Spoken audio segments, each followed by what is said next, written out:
J.R. Vélez Jr. Televisión presenta Hablemos. Nos vamos al libro intitulado Filosofía de la Ciencia y de la Política. Es otro texto del doctor Ulises Casas, a quien pasaremos inmediatamente a preguntarle de este libro. Doctor Casas, nuevamente bienvenido y deseo que nos siga colaborando haciéndonos referencia a este libro Filosofía de la Ciencia y de la Política. Pues el libro incursiona en dos aspectos de la actividad humana, que es el conocimiento científico y la política, que aunque aparentemente no tengan relación entre sí, sí lo tienen, porque es como la búsqueda del conocimiento y la normatización de la sociedad, la política, es como el gobierno de la ciudad o de la sociedad. Entonces, la filosofía es como el sustrato de todas las actividades del ser humano, aunque ese ser humano no sepa de filosofía, porque siempre hay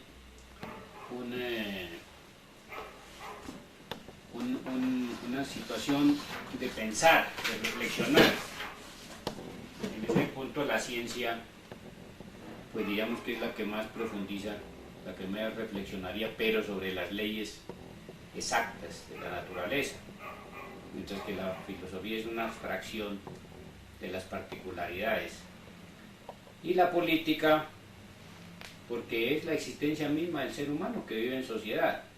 Entonces esos dos aspectos están sustentados en concepciones filosóficas.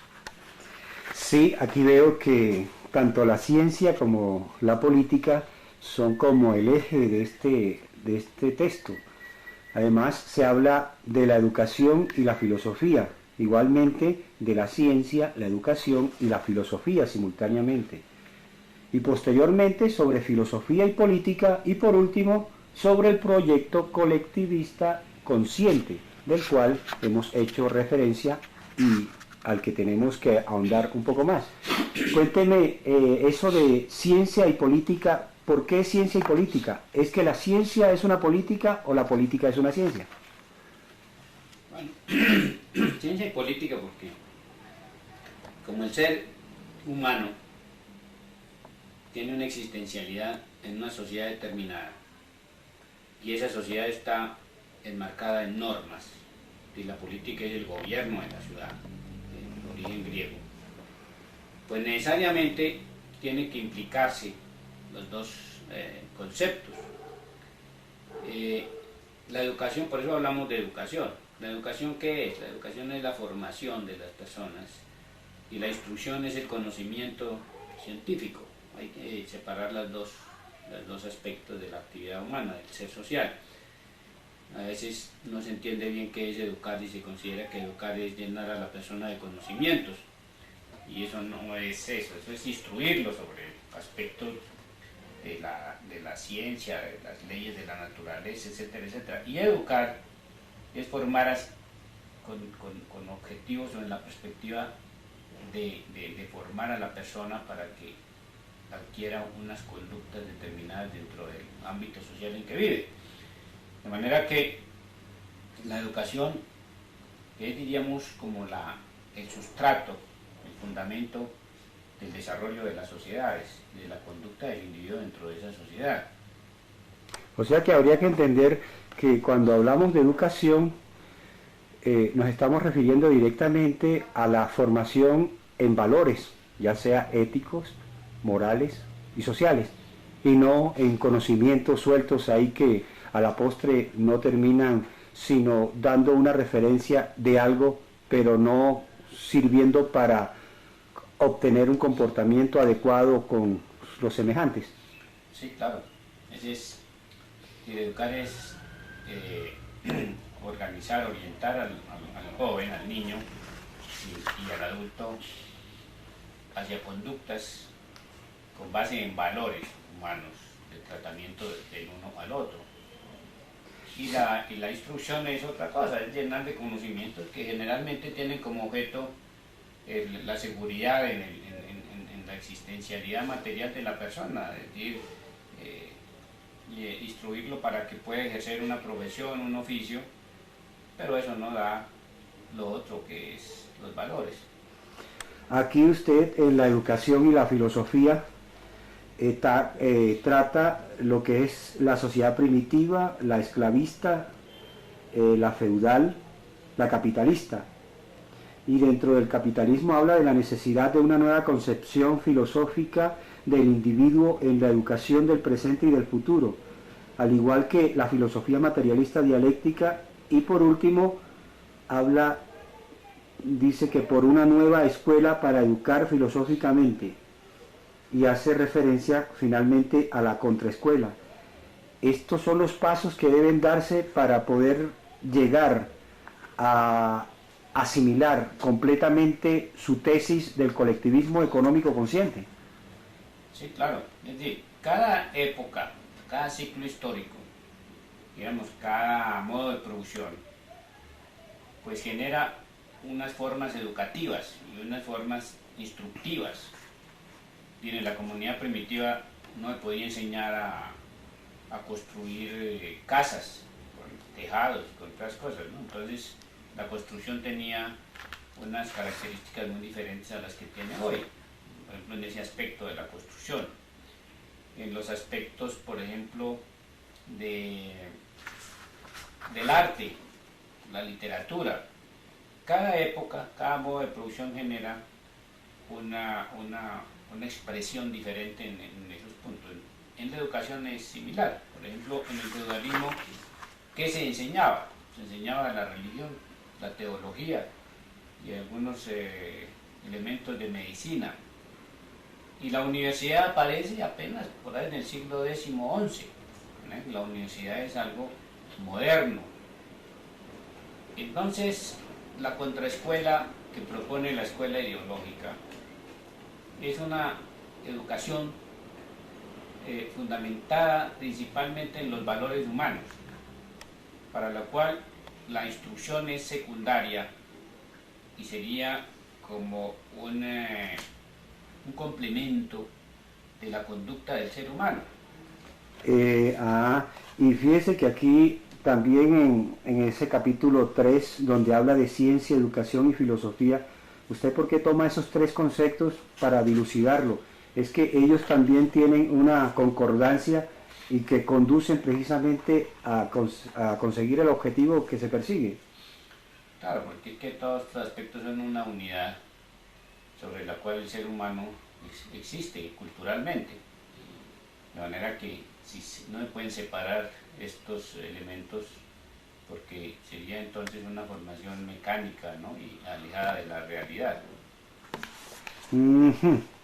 Y cuando se enfatiza en lo que es filosofía y política, ya no ciencia y política, es que hace una fusión de estas dos ciencias para darlas a entender mejor, como para que la gente la pueda aprovechar en toda su magnitud.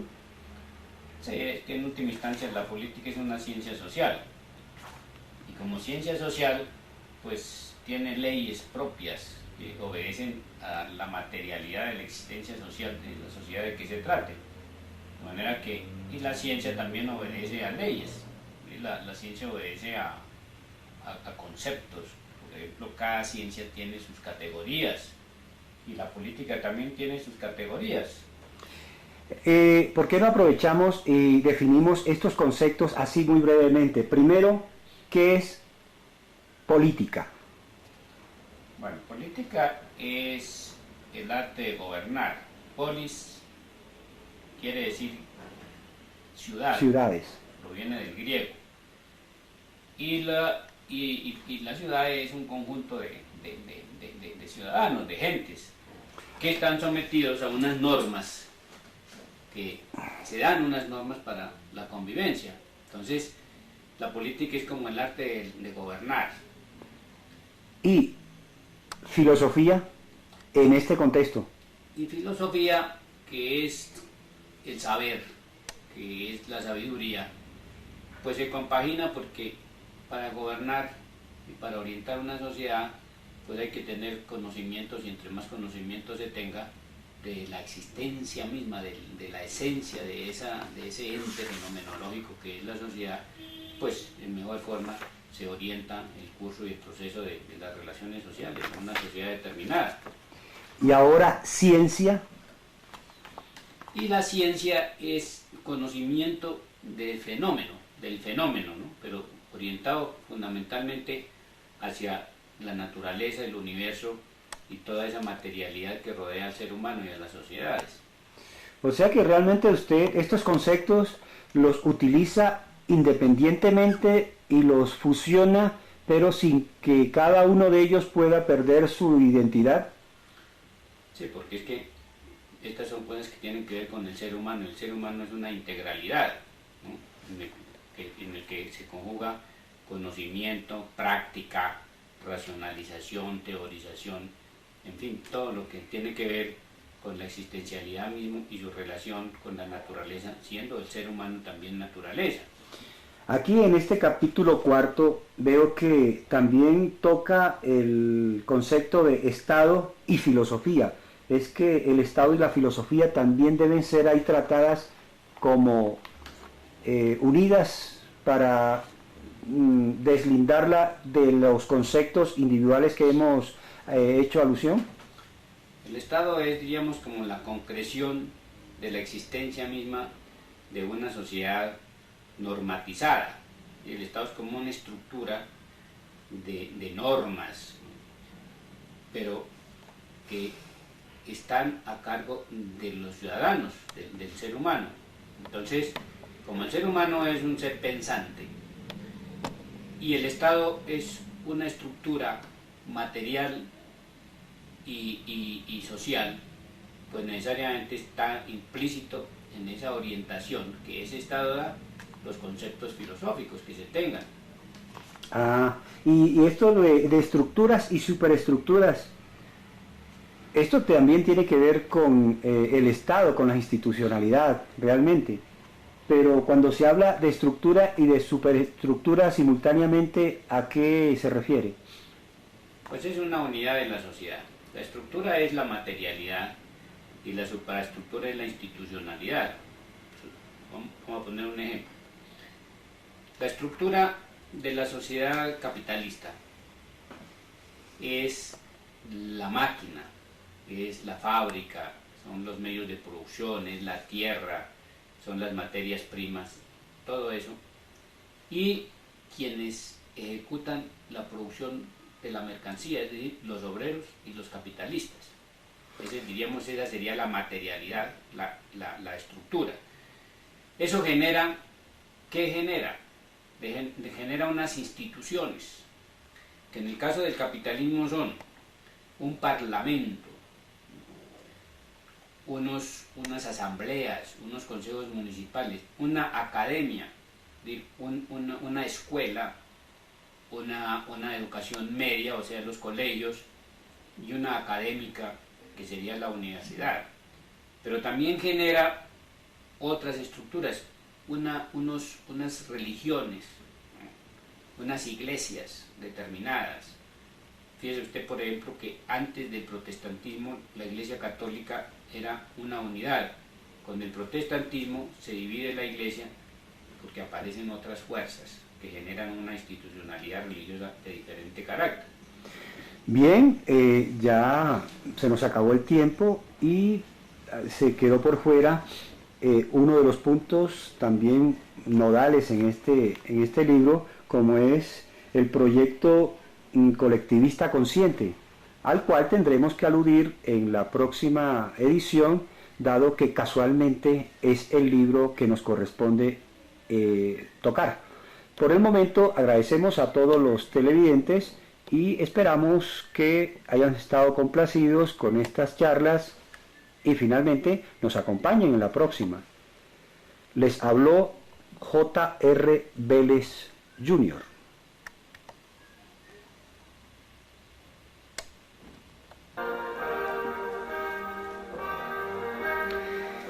La trascendencia histórica es exactamente el proyecto denominado colectivismo económico consciente. En este programa hablemos. J.R. Vélez Jr. conduce. Y continuando con la descripción de la obra del doctor Ulises Casas, pasamos a su obra capital, el colectivismo económico consciente. Doctor Casas, muy buenas nuevamente. Colabórenos por favor para que nos dilucide esta obra que la considero su obra capital. ¿Es así? ¿El colectivismo económico consciente? Sí, porque es una tesis en la perspectiva de una nueva sociedad, sustentada en una estructura que trasciende todas las anteriores. Entonces la obra toma la universalidad de los ciclos históricos de la humanidad para ubicarla en una especie de final, diríamos, de esos procesos que han dado lugar a los diversos modos de producción. Y el colectivismo económico consciente ya no es una tesis. Tengo entendido de que es un programa que ha venido desarrollándose de algunos años y con buen éxito. Cuénteme, ¿cómo se le ocurrió a usted esta tesis? Bueno, cuando uno está dentro de los cuadros de las luchas sociales, necesariamente conoce la evolución de la sociedad y llega a la conclusión de que todo está en evolución y que el capitalismo, que es un modo de producción histórico, es decir, temporal, tiene que generar otra clase de sociedad y esa nueva clase de sociedad tiene que estar despojada de las contradicciones sociales que genera el capitalismo y que lleva a esas luchas sociales. ¿Podríamos resumir esta obra en estos tres conceptos? La tesis haciendo referencia al régimen de la comunidad primitiva en cuanto a sus cuestiones económicas. La antítesis, lo que es en sí la propiedad privada sobre los medios de producción, y la síntesis exactamente es el colectivismo económico consciente que usted propone. Sí, eso es lo que el texto pues, presenta, llevando como método la dialéctica materialista. Nos situamos en que dentro de la dialéctica ya Hegel, la dialéctica también la maneja Platón y la manejan los filósofos griegos, Demócrito, Heráclito, Epicuro, etc. Afirma que todo está en permanente evolución y en esa dimensión evolutiva todo fenómeno lleva implícito en su esencia el que lo va a reemplazar, el que lo va a trascender. Entonces Hegel habla de tesis, que sería el fenómeno, antítesis, que sería su negación, o sea, otro fenómeno que es diferente, y la síntesis, que sería la transformación en algo que tiene algo de los dos, pero que lo supera. En el desarrollo de la humanidad, entonces presentamos como tesis, para hacer un análisis metodológicamente dialéctico. Una comparación realista, real, pues. Sí, claro. De los hechos. Entonces, presentamos la tesis que sería en el proceso de desarrollo de la humanidad, de la sociedad humana. La tesis sería las primeras formas organizativas de la sociedad, o sea, la comunidad primitiva, para partir de ahí. En esa sociedad primitiva la propiedad es común. Viene su negación, o sea, su antítesis, que son las sociedades de propiedad privada o individual. que son la sociedad esclavista, la sociedad feudal y la sociedad capitalista. Son sociedades de propiedad privada, individual, sobre los medios de producción. Discúlpeme, pero yo no quisiera pasar por alto a los televidentes describir cuáles son los puntos que trae exactamente lo relacionado con el colectivismo económico consciente. Aquí se llama es realmente colectivismo económico social consciente. Posteriormente se habla de las nuevas condiciones materiales, la tecnología, la ciencia, el conocimiento, la expansión capitalista, el fin de las naciones generadas por el capitalismo, la experiencia comunista del siglo XX, el poscapitalismo, el colectivismo económico social consciente, la tesis como tal, que termina siendo, según usted, la negación de la negación. Esta última negación obviamente se refiere a la propiedad privada, y los temas filosófico, ideológico, social, político y cultural. ¿Esto es todo de la obra o hay algo que reserva usted a la postre para poderla ampliar? Bueno, toda una tesis es también un proceso que se va desarrollando con la práctica. Una tesis es como la racionalización de una práctica que vuelve sobre la práctica también. Entonces, el colectivismo económico es, digamos, la síntesis ¿de qué? De la tesis y la antítesis. Entonces, en el colectivismo económico consciente, la esencia es el conocimiento. Por eso hablamos de consciente. Quiere decir que la trascendencia de las sociedades de propiedad privada, que son posteriores a la propiedad primitiva comunal, tienen que tener un profundo conocimiento de esa realidad en la que vive la sociedad. Eso implica, y además ya llega a ese nivel la sociedad con muchísimos conocimientos. La sociedad capitalista es una sociedad de altísimos niveles de la ciencia y del conocimiento y del pensamiento. De manera que con esos elementos que se lograron en ese acumulado, digamos, histórico, que es material y cultural, se puede trascender a una sociedad en la que juega fundamentalmente la conciencia, el conocimiento. El conocimiento es, diríamos, el piso fundamental de la sociedad colectivista. Permítame leer el contenido de la contraportada, que me parece muy a propósito del tema, y dice: la humanidad ha venido recorriendo su tiempo histórico en medio de la necesidad. Ha llegado el momento en el cual ha logrado los elementos materiales y culturales interrelacionados dialécticamente, mediante los cuales puede superar el estadio de la necesidad y entrar en el estadio de la libertad. Asimismo, dice: al liberarnos de la necesidad, es decir, de las leyes de la naturaleza y de la sociedad, podemos adquirir lo que siempre hemos buscado, la libertad. Y seguidamente, y continúa usted con lo del colectivismo económico consciente. ¿Nos podría usted leer esa parte? Sí, el colectivismo económico consciente es la tesis que canaliza el proceso del paso de la necesidad a la libertad del humano. Mediante el colectivismo, el individuo trasciende históricamente el individualismo generado por la propiedad privada y logra un elevado nivel de vida material y cultural no conocido hasta ahora por la humanidad. Al superar la alienación sustentada en la ideología del propietario, el individuo rompe toda clase de cadenas. Se realizará su verdadera esencia humana. Esto significa que hasta ahora el ser humano, sujeto a la necesidad, ¿cuáles necesidades?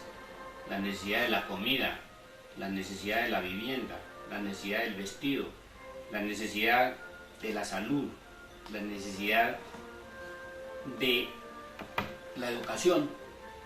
Entonces, al liberarse y no estar pendiente de que tengo que estar buscando la comida, pues puede pensar.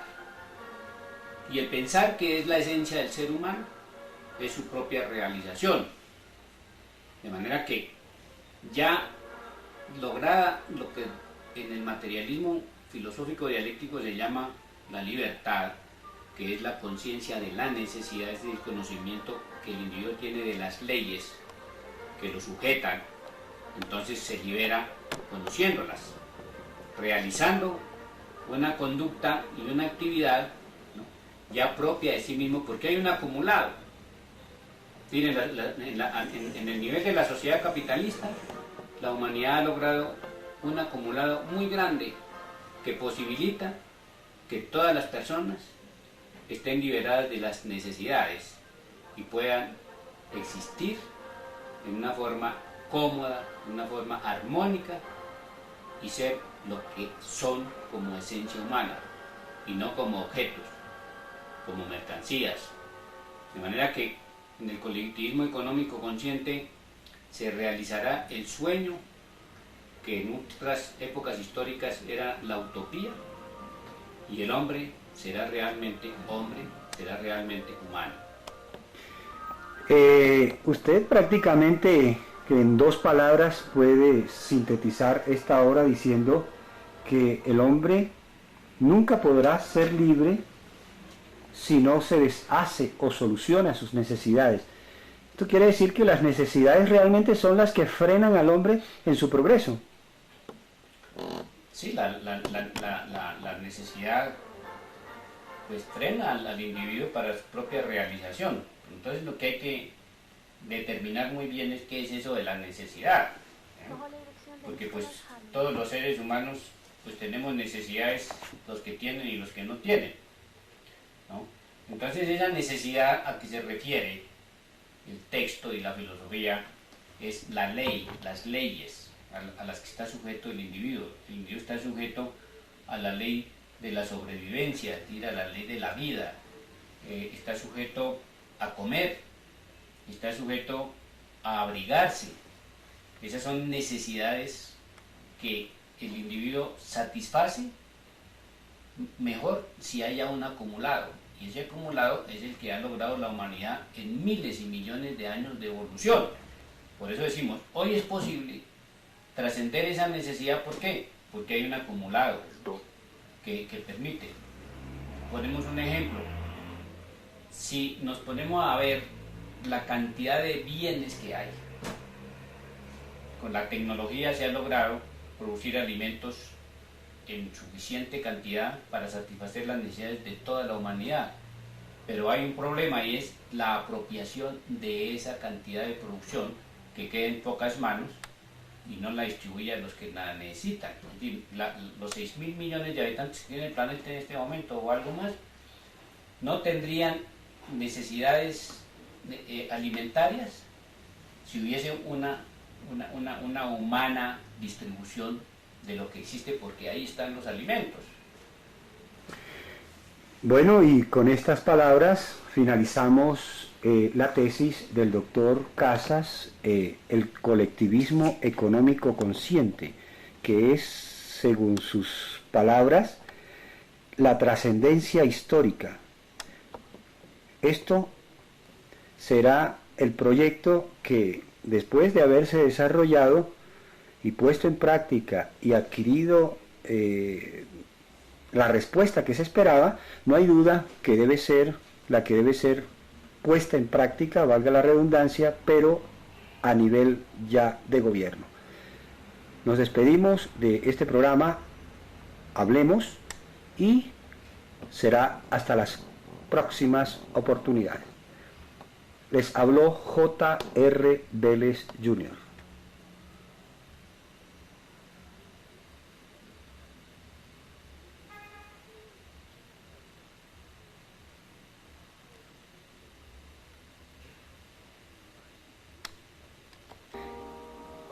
Damos comienzo a un programa más de Hablemos.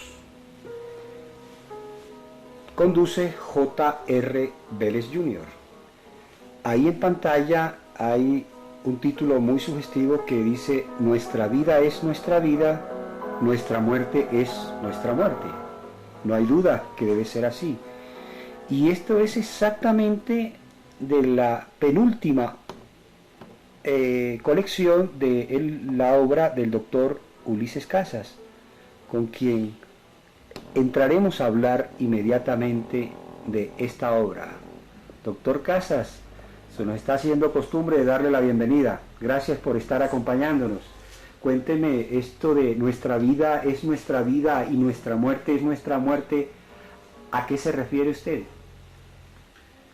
Pues se refiere a un concepto que debemos tener sobre la vida y la muerte, que son fenómenos del ser humano.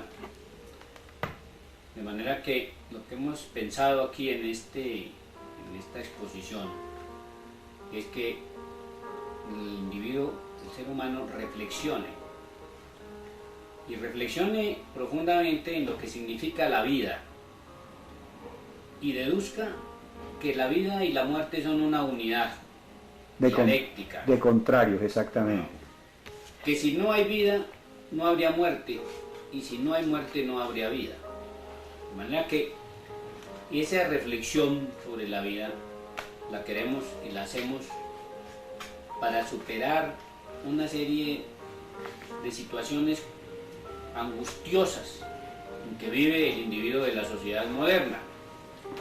Y hablamos en términos de lo nuestro porque se presentan dos situaciones, diríamos, contrarias. Si consideramos que la vida es la evolución de la materia en su más alto nivel, que es la conciencia, pues entonces tenemos una actitud ante la vida de determinado carácter. Pero si pensamos y creemos que la vida es una creación de seres superiores, de algo externo a nosotros mismos, entonces ya esa vida no será nuestra, sino que pertenecerá a su creador. Y eso lleva directamente a la cuestión religiosa. Nosotros como materialistas filosóficamente dialécticos, consideramos que la vida aparece en un momento determinado y está desarrollándose sobre un proceso que lleva a su desaparición. En ese concepto, la vida del individuo es suya, es su propia vida, y por eso puede disponer de su propia vida, de su actividad, de su cuerpo, de sus órganos. Ese es el concepto del materialismo dialéctico. Fíjese que analizando así muy brevemente este libro, veo que usted parece que se hubiera salido de la temática que ha venido escribiendo en programas anteriores. Esto nada más que contiene 4 capítulos, pero vaya qué capítulos. Por ejemplo, aquí habla de los seres vivos, en el otro habla del humano como tal, de las posiciones ideológicas y por último de las decisiones. En cuanto a los seres vivos, pues como que ubica uno en qué lugar del universo nos encontramos, lo que es la naturaleza, el evolucionismo y el creacionismo, en fin.